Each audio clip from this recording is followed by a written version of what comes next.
Hello friends, कैसे हैं आप सभी। मैं हूं Tanishka Rathore and we are here with our new reasoning series and our today's topic is order and ranking. Are you guys ready with मी?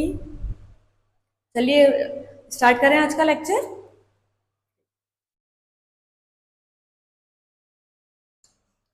सबसे पहले मैं आपको बताना चाहूंगी position in Q. Order and ranking का आप मतलब तो समझ ही गए होंगे। हमको किसी का ऑर्डर, किसी की पोजीशन या फिर किसी के रिस्पेक्ट में किसी की रैंक फाइंड करनी है। ओके, क्लियर है यहाँ तक? तो हम सबसे पहले एक रूल पढ़ते हैं जो है पोजीशन इन क्यू का। मैं आपको समझाती हूँ। क्यू मतलब क्या होता है गाइस? क्यू मतलब एक लाइन होती है, सीधी लाइन। कोई किसी लाइन में लगा है, ठीक है, उसी को क्यू बोलते हैं। अब उसमें दो कैटेगरी होती है। पहला तो होता है कि कोई लेफ्ट टू राइट लग सकता है, या फिर एक और होता है कि कोई बॉटम टू बॉटम या बॉटम टू टॉप लग सकता है। क्या कितनी कैटेगरी होती है? दो कैटेगरी। कैसे होती है मैं बताती हूँ। पहला तो कोई लगेगा लेफ्ट टू राइट। कैसा लगेगा? ये है लेफ्ट, ठीक है ना, ये है राइट, ठीक है ना। सपोज यहाँ पे कोई एक्स बंदा है, यहाँ पे कोई वाई बंदा है। इतना क्लियर है सबको? एक और पोजीशन होगी, क्या होगी? Top to bottom. यहाँ पे कौन है बंदा? टॉप पे है। यहाँ पे किस कहाँ पे है? बॉटम में है। सेम चीज मान लेते हैं, टॉप वाले को एक्स मान लेते हैं, बॉटम वाले को वाई मान लेते हैं। ये एक सीधी लंबी लाइन है, एक क्यू है। तो इसमें अगर हमको फाइंड आउट करना है कि टोटल नंबर ऑफ कैंडिडेट्स या टोटल नंबर ऑफ पीपल होंगे, तो कैसे निकालेंगे? Total equals to X plus Y minus one. कैसे निकालेंगे? X plus Y minus one. यहाँ पे एक्स क्या है? किसी एक की पोजीशन राइट से हो सकती है या फिर टॉप से हो सकती है, और सेम व्यक्ति की पोजीशन बॉटम से हो सकती है या फिर लेफ्ट से हो सकती है, ठीक है। ये जो पोजीशन है ये सेम व्यक्ति की है, ये नंबर चेंज हो रहे हैं बस। क्लियर है यहाँ तक? ये जो फॉर्मूला है ये इतना इंपॉर्टेंट है कि पूरा ऑर्डर अपन ना, ऑर्डर या रैंकिंग पूरा इसी फॉर्मूले से सॉल्व होगा, ठीक है। आप इसका स्क्रीनशॉट ले लीजिए। मैं आपको क्वेश्चन स्टार्ट करती हूँ, फिर आगे जो भी आपके डाउट होंगे वो क्वेश्चन में हम क्लियर करते जाएंगे, ठीक है।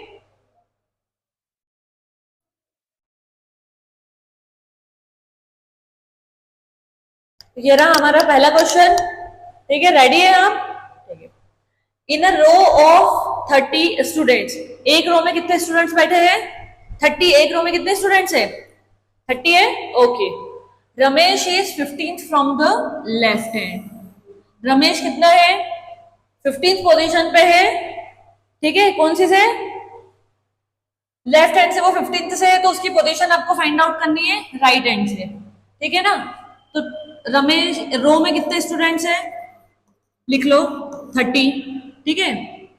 रमेश की पोजीशन फ्रॉम लेफ्ट, रमेश की पोजीशन लेफ्ट से कितनी आ गई है? 15th आ गई है। तो राइट से उसकी पोजीशन क्या करनी है हमको? राइट से उसकी पोजीशन क्या करनी है? फाइंड करनी है, ठीक है। तो फाइंड कैसे करेंगे? क्या लिखा था हमने? Total equals to X plus Y minus one. Total क्या है? 30 इक्वल्स टू लेफ्ट से मान लो आप 15। तो क्या हुआ है?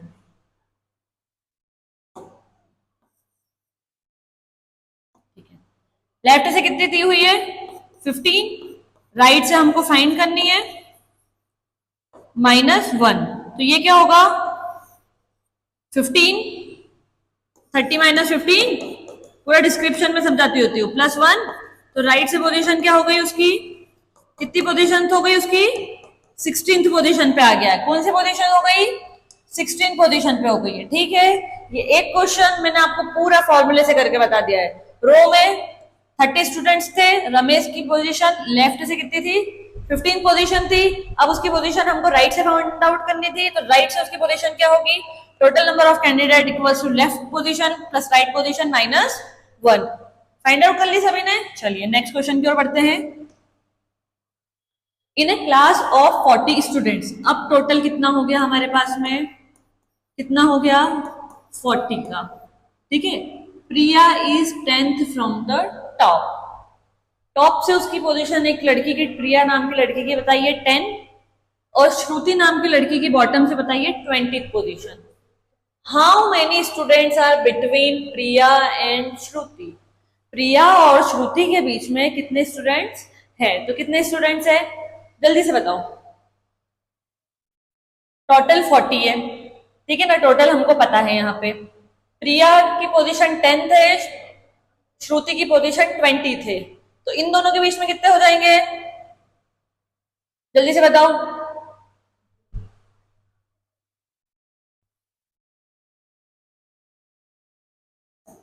40 माइनस 10 माइनस 20 मतलब कितने हो जाएंगे 10 स्टूडेंट्स, कितने हो जाएंगे 10 स्टूडेंट्स, क्लियर है। In a queue there are 8 people before Aman and 10-12 people before after Aman, sorry क्या बताया हुआ है, अमन नाम का एक लड़का है, वो एक लाइन में खड़ा है और उसकी लाइन में 8 जो लोग हैं वो अमन से पहले खड़े हैं और 12 जो लोग हैं वो अमन के बाद में खड़े हैं। तो टोटल नंबर ऑफ पीपल कैसे निकालते हैं अपन, x प्लस वाई माइनस 1, तो यहाँ पे क्या हो जाएगा 8 प्लस 12 माइनस 1 कितना आ जाएगा 20 माइनस 1 19। कितना इजी क्वेश्चन है, ऐसे क्वेश्चन तो आपको एग्जाम में देख के बिना पेन उठाए बनने चाहिए। कितना हो गया 19, clear. Next question, in a row A is 10th from the left, A जो है वो लेफ्ट से 10th पोजीशन पे है, बी जो है वो 15th है राइट से, 15th है राइट से, ठीक है। और बीच में बिटवीन में कितने हैं उनके, कितने लोग बीच में हैं उनके, 5 लोग उनके बीच में, ठीक है।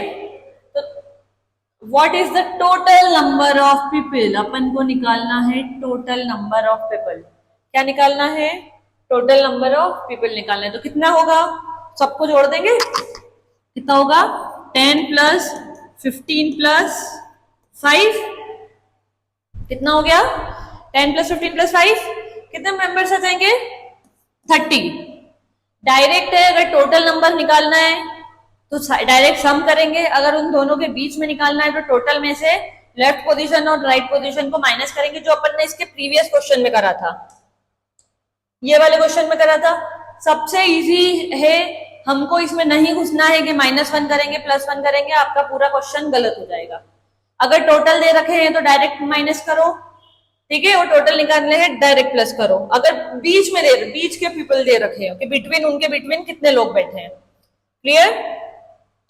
In a row of boys, क्या बोला है, एक रो है लड़कों की, A is 12th from the left, जो ए है वो 12th पोजीशन पे है लेफ्ट से, जो ए है वो 12th पोजीशन पे बैठा है लेफ्ट से, and B is 15th from the right, जो बी है वो 15th पे है राइट से। जैसे कि मैं बता देती हूँ, ए यहाँ पर है, बी यहाँ पर है, ये 12th पोजीशन पे था, ये 15th पे था।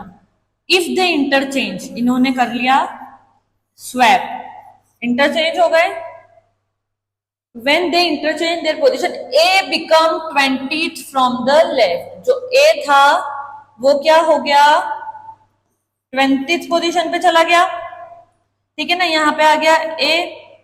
तो what is the total number of boys in the row, तो हमको क्या करना है, मैंने आपको स्वैपिंग की मेथड बता दी है, ये यहाँ पे चला गया लेफ्ट से और ये राइट से है, ये कहाँ से है लेफ्ट से है, ये है राइट से, ठीक है। क्वेश्चन में दे रखा है बी कहां से था, राइट से था, उसके बाद उन्होंने इंटरचेंज करी, तो जो ए की पोजीशन है वो लेफ्ट से कहां पे पहुंच गई है 20th पे पहुंच गई है। तो हमारे पास इसका फॉर्मूला है, टोटल का फॉर्मूला होता है लेफ्ट जिसको अपन एक्स बोलते हैं प्लस राइट जिसको अपन वाई बोलते हैं -1, मतलब कितना हो गया 15 प्लस 20 -1 इक्वल्स टू 34। कितने कैंडिडेट हो गए 34, क्लियर है, ठीक है। चलिए आगे बढ़े।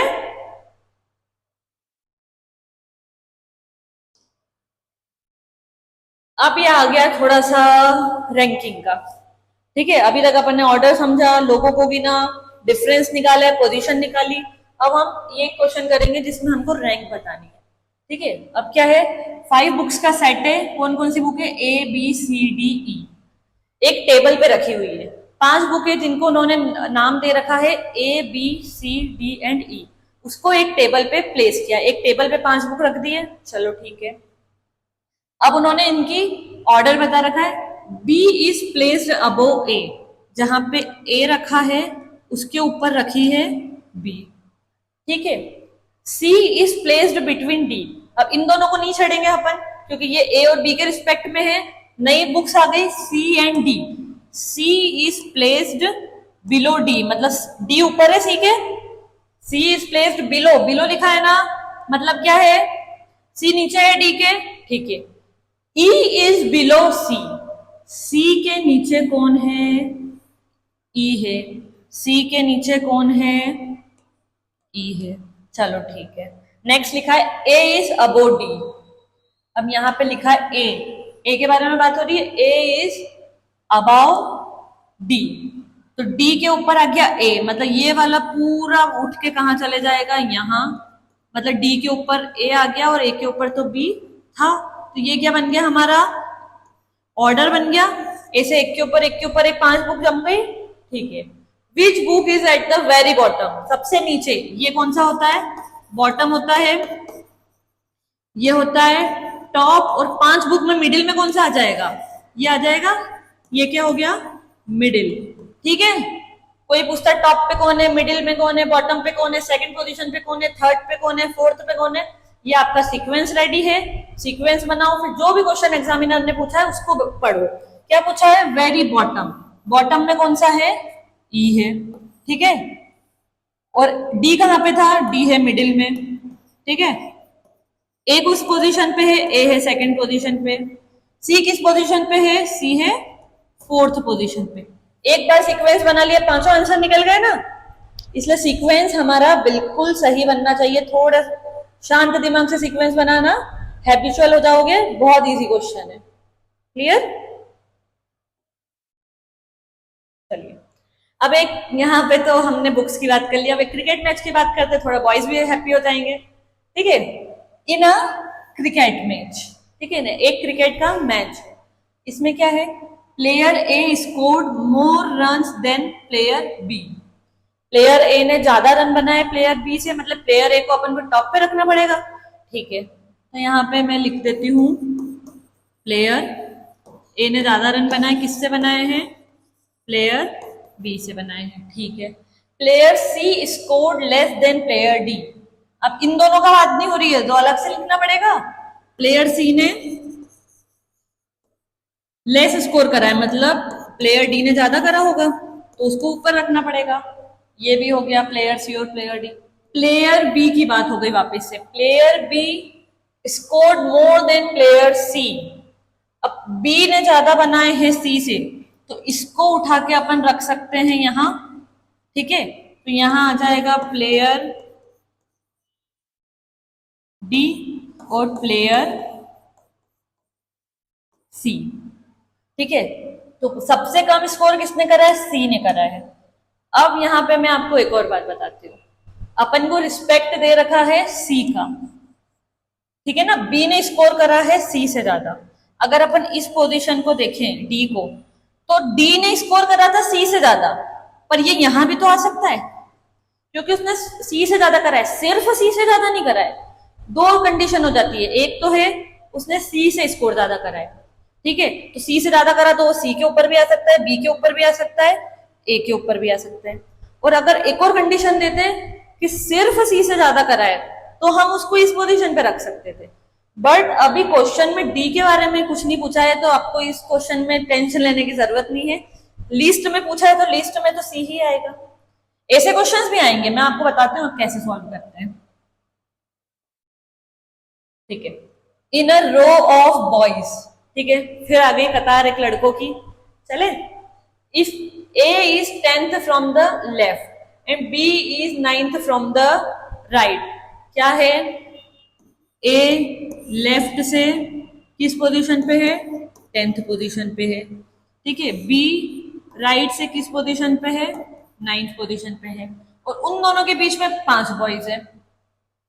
तो total number of boys in the row, तो कितना हो जाएगा total number of boys in the row? करे सॉल्व, क्या करना है, सबको प्लस करना है। ये 10th पे है, ये 9th पे है, और इन दोनों के बीच में कितने हैं, बिटवीन कितना आ गया इन दोनों के बीच में, 5। तो टोटल कैसे निकालेंगे, 10 प्लस 5 प्लस 9 कितना हो जाएगा, 24। कितना हो जाएगा, 24 हो जाएगा। क्लियर है, बिल्कुल क्लियर है। चलो, among 5 subjects A B C D E, पढ़ाई से तुमको चिढ़ तो नहीं होनी चाहिए, 5 सब्जेक्ट की बात हो रही है, A B C D and E. चले, B is better than E, जो बेटर है उसको ऊपर रखते हैं, जो अच्छा है उसको ऊपर रखते हैं, जिसने ज्यादा स्कोर करा है उसको ऊपर रखते हैं, जो टॉप पे है उसको ऊपर रखता है, X Y Z. B is better than E, B is better than E, मतलब ई बेकार है, बी अच्छा है, ठीक है। C is worse than A, worse मतलब भी बेकार ही होता है, ठीक है। बी बेटर था, सी वर्स है ए के, तो ए के रिस्पेक्ट में सी है वो वर्स है, ठीक है। ए इज बेटर देन बी, अब ये जो बी है उसके ऊपर तो आ गया ए, ठीक है। अब ये सी की पोजीशन मैं बता रही हूं आपको, यहां भी लिख सकते हैं, यहां भी लिख सकते हैं, इसके नीचे भी लिख सकते हैं। कुछ बताया सी के बारे में, नहीं बताया, तो लेट्स अज्यूम इसकी तीनों पोजीशन हो सकती है, ठीक है। D is worse than E, D is worse than E, E से वर्स है डी, मतलब ई से खराब है डी, ठीक है। Which is the best subject, best पूछा है, ठीक है। अब सी का तो कोई रोल ही नहीं है, सी के बारे में तो कुछ पूछा ही नहीं है, कहीं भी एडजस्ट कर दो, टॉप पे तो आएगा नहीं क्योंकि ए से खराब है, और अपन को पूछा है बेस्ट, तो बिना पूछे ये हो गया बेस्ट, ए पे लगा दो टिक। अब सी के बारे में पूछते तो हम इसका आंसर क्या देते, कैन नॉट बी डिटरमाइंड, क्योंकि सी के बारे में कुछ बताया ही नहीं है कि वो यहाँ पे फिट होगा या यहाँ फिट होगा या यहाँ फिट होगा, ठीक है ना। ऐसे क्वेश्चन को समझना चाहिए। चलो, there are 20 chairs in a रो, कितनी चेयर्स है, 20 चेयर्स है, कितनी है, 20 चेयर्स है, ठीक है। Anil is sitting on the 10th chair from the left, left से कितनी, कौन सी चेयर पे है, 10th पे है। Amit is sitting 12th chair from the right, right से कौन सी चेयर पे है वो, 12th पे। How many chairs are between them, उनके बीच में कितनी चेयर्स हो सकती है, कितनी चेयर्स हो सकती है, टोटल है 20, 20 में से माइनस करो 10 माइनस 12 मतलब 2। ये आंसर सही है, बिल्कुल सही नहीं है। अब इसके लिए अपन निकालेंगे इन दोनों के बीच में कितने लोग बैठे हैं। अरे मिटेगा कैसे,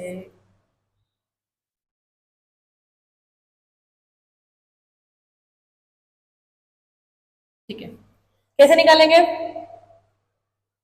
ये 12th पे है, ठीक है, ये 10th पे है, इनके बीच में 11th पोजीशन खाली है, कौन सी खाली है, 11th, तो मैक्स टू मैक्स इनके बीच में एक ही हो सकती है। क्यों हो सकती है, क्योंकि टोटल कितने हो गए, 10 प्लस 12 इक्वल्स टू 22, और 21 आने चाहिए अपने पास में, क्योंकि माइनस अपन 1 करेंगे टोटल निकालने के लिए, और 20 तो कुल चेयर है, तो बीच में चेयर कितनी आ गई, एक चेयर आ गई, कितनी आ गई, एक चेयर आ गई। ट्रिकी क्वेश्चन, बहुत ट्रिकी क्वेश्चन, क्योंकि आप तो अज्यूम कर लोगे कि टोटल करने पे 22 आ रहे हैं, बट ऐसा नहीं है, एक माइनस भी तो करना पड़ता है, क्योंकि सेम पोजीशन 2 बार गिना जाती है, ठीक है। कैसे गिनाती है 2 बार, चलो मैं बताती हूँ, 1 2 3 4 5, बॉटम से थर्ड कौन सा है, ये वाला, टॉप से थर्ड कौन सा है, यही वाला, मतलब टॉप से अपन ने थर्ड लिया है, बॉटम से अपन ने थर्ड लिया है, तो 3 प्लस 3 होते हैं 6, पर लिखे तो 5 ही है, मतलब एक पोजीशन 2 बार रिपीट होती है, इसलिए हम -1 करते हैं। -1 का कॉन्सेप्ट समझ में आया, ठीक है। Raju is 10th from the left hand, and Raju is also 10th from the right hand. वो लेफ्ट से भी सेम पर्सन की बात हो रही है, 10th पे है, ठीक है, राइट से भी 10th पे है। तो how many students are there? 90। 10 plus 10 -1, 20 -1 equals to 19। ऐसे क्वेश्चन 2 सेकंड में बनने चाहिए मैक्स टू मैक्स। क्वेश्चन पढ़ा, आंसर दिया, ठीक है।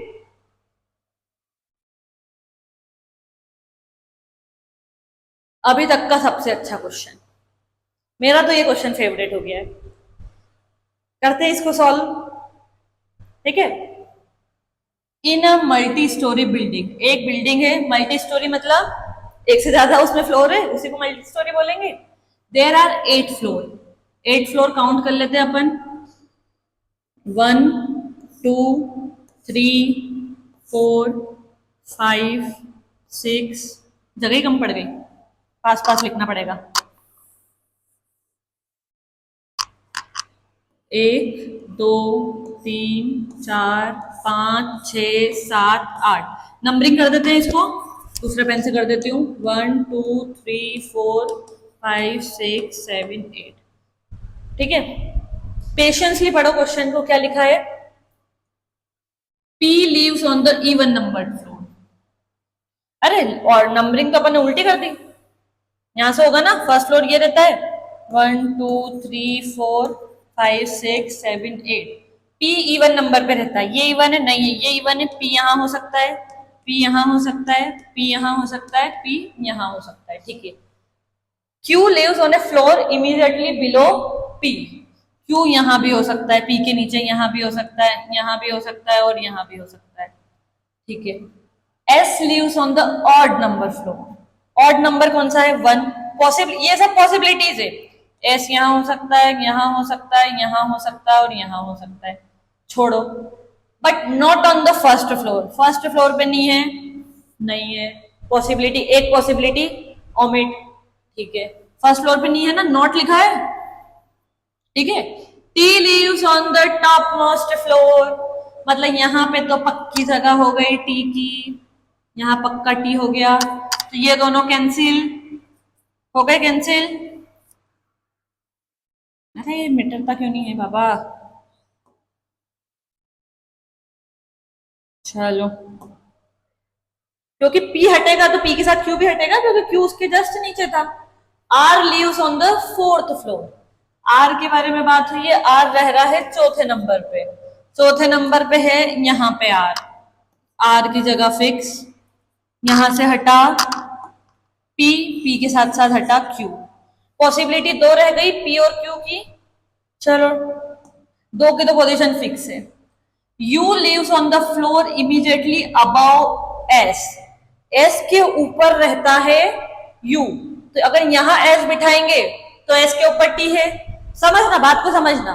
S की पॉसिबिलिटी 3 है, या तो इस पोजीशन पे, इस पोजीशन पे या इस पोजीशन पे। अगर हमने S को 7th फ्लोर पे बिठाया तो उसके ऊपर तो T है, और S के ऊपर क्या बोल रहा है क्वेश्चन हमसे कि U का होना जरूरी है, तो इस वाले जगह पे तो S आने से रहा, ठीक है, इस पे गया। अब हम चेक करेंगे इस वाले की, ठीक है ना, इस पे S आएगा तो इसके ऊपर U खाली है, क्योंकि S के ऊपर U आएगा तो यहाँ S हो सकता है, राइट लगा दो, हो सकता है, अभी पक्का नहीं है, एक और पॉसिबिलिटी है, ठीक है। अगर यहाँ अपन S रखते हैं तो U की जगह खाली है, U की जगह पे R बैठा है ना, अपन U को कैसे बिठाएंगे, तो ये भी पॉसिबिलिटी कैंसिल हो गई, ये पॉसिबिलिटी कैंसिल हो गई, तो S कहाँ पे बैठेगा? यहाँ। S को बिठाएं, S बैठ गया यहाँ, और अगर S यहाँ बैठ गया तो P और Q यहाँ आ ही नहीं सकते, दोनों को हटाओ, मतलब P और Q की जगह हो गई, P की जगह हो गई ये, Q की जगह हो गई ये, दोनों सही लगाए थे अपन ने, ठीक है। अब और क्वेश्चन में क्या पूछा है? Who lives on the 3rd floor? Who lives on the 3rd floor? S के ऊपर आ गया U, 3rd फ्लोर कहां से, बॉटम से कि टॉप से? अब इसने एक क्वेश्चन अधूरा ही छोड़ दिया, यहां पे आएगा फ्रॉम टॉप, कहां से आएगा? फ्रॉम टॉप से, सही बन रहा है अपना क्वेश्चन, एक बार चेक कर लो। P leaves on even number पे आ गया। Q leaves on the immediately below P, P के नीचे आ गया Q। S ऑड नंबर पे आ रहा है, S ऑड नंबर पे आ रहा है। नॉट फर्स्ट फ्लोर पे नहीं आ रहा है, ये भी सही है। T leaves on the top most, T सबसे ऊपर है, बिल्कुल सबसे ऊपर है। R leaves on the fourth floor, R fourth floor पे। Who lives on the third floor from the top, क्योंकि नीचे से तो कोई है ही नहीं, तो कौन होगा? यू होगा। क्लियर? क्वेश्चन समझ में आया? मजा आया? बहुत मजा आएगा। चले आगे। ये हमारा आज का लास्ट क्वेश्चन, फटाफट सॉल्व करें। ठीक है। In a line there are more than 2 childrens between P and Q। Q is 20th from the right hand, मतलब इस राइट हैंड से P क्या Q क्या हो गया? 20th हो गया। ठीक है। P is 10th from the left hand. Minimum number of student निकालना है, और इन दोनों के बीच में यहां पे 2 से ज्यादा लोग हैं, मतलब 2 लोग तो मिनिमम है, 2 से ज्यादा लोग हैं, तो हमको मिनिमम लोग निकालना है। अब देखो इसमें 2 कंडीशन है। पहली कंडीशन ये है कि ये एक दूसरे को ओवरलैप नहीं कर रहे हैं, मतलब 10 तो यहाँ आएंगे, 2 लोग ज्यादा है, 1 2 3, 2 से कम ज्यादा है, और 20 यहाँ आएंगे, तो ये हो गए 22, क्योंकि एक माइनस करते हैं अपन। और एक और है, क्या है? अच्छा इनको प्लस करेंगे ना, 32 होंगे। ठीक है। एक और कंडीशन है कि ये एक दूसरे को कट गए, ओवर रूल। ठीक है ना, एक इधर आ गया, एक इधर आ गया। ठीक है, ओवरलैप कर गए। इधर से अपन नापेंगे तो P यहाँ पे आ गया, जैसे कि इधर से नापेंगे तो P आ गया यहाँ पे 10th पे, और इधर से Q ने भी इसको इतनी जगह से ओवरलैप कर लिया है। तो मिनिमम क्या होंगे? मिनिमम होंगे 10 + 20, इतना तो हमको रखना ही पड़ेगा, मतलब 30 मेंबर्स। क्या होगा? 30। और अगर ये ओवरलैप नहीं करते तो 32 हो जाता, बट हमको कंडीशन नहीं दी हुई है। अगर कंडीशन देगा ओवरलैपिंग नॉन ओवरलैपिंग, उस हिसाब से क्वेश्चन सॉल्व होगा। ठीक है, चलिए, आई होप आप लोगों को बहुत मजा आया होगा, बहुत अच्छे से आपका ये टॉपिक क्लियर हुआ होगा। कुछ क्वेश्चन है जो इसी टॉपिक के साथ अरेंज होते हैं, जिसको हम बोलते हैं सिटिंग अरेंजमेंट, बट हम उस टॉपिक को नेक्स्ट वीडियो में कवर करेंगे, क्योंकि मैं चाहती हूँ कि आप उन टॉपिक को बहुत अच्छे से क्लियर करें, क्योंकि वो एक टॉपिक ऐसा है जो हर एक एग्जाम में पूछा जाता है। तो हमने आज ऑर्डर रैंकिंग का हाफ पार्ट कंप्लीट करा है, मैं इसका सेकंड पार्ट जो कि सिटिंग अरेंजमेंट के नाम से नेक्स्ट पार्ट में लेके आऊंगी, तो आप बने रहिएगा मेरे साथ। Thank you so much.